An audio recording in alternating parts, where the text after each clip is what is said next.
As the date for Brexit draws ever closer, it's important for games companies to be aware and prepared for a range of outcomes to ensure that their businesses continue to thrive.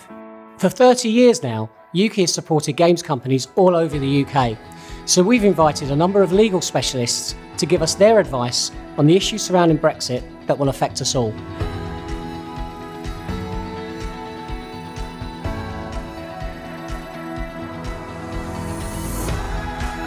As an inherently digital industry, access to data is vital for games companies. Eitan is part of Sheridans' digital media group and has a comprehensive knowledge of regulation relating to data privacy and protection. All games companies will be using data for something. We try to help them with the way they move that around between nation states and in and out of the EEA. Brexit will have an impact. It's not a massive deal, I don't think, for the way data will be transferred, but there's definitely some work to be done. The way GDPR deals with data protection is it assumes that if the data is staying in the EEA, it's going to be held to a high standard. If the UK leaves the EU, then it means we're now outside of the EEA. In spite of having almost identical rules, we don't have that formal recognition that we are a safe place to send your data. So you would need to put in some other measure to allow that data to be sent lawfully. The standard clauses are one means of taking data outside of the EEA lawfully under GDPR.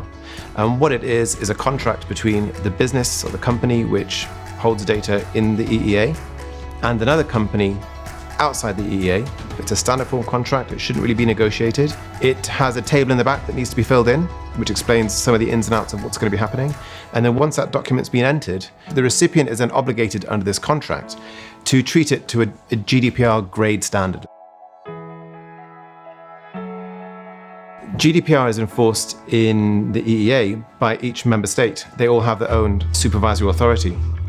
And if you get in trouble for your GDPR work and the regulator wants to approach you, they are able to coordinate through a single supervisory authority, so you only have to deal with one in one member state, and that's called the one-stop shop. With Brexit, it means that if you're a UK business and you suffer enforcement action, if you are just in the UK, you would only have to deal with the ICO, which is our national regulator. If you are operating across Europe, you would end up dealing with the ICO for the UK offence, and then one of the other regulators who would then represent all the other member states in which the action took place. If you're based entirely outside of the EEA, then you're also expected to appoint a representative there, and that's just so that the regulators can enforce against someone that is within the scope of their jurisdiction. That could be anyone. It could be a company, it could be a service provider, a third-party advisor, it could even be one of your own team. The main thing is that they're geographically located in the EEA. Otherwise, you will be able to find these people online, and the regulator in the UK, the ICO, has some guidance on that.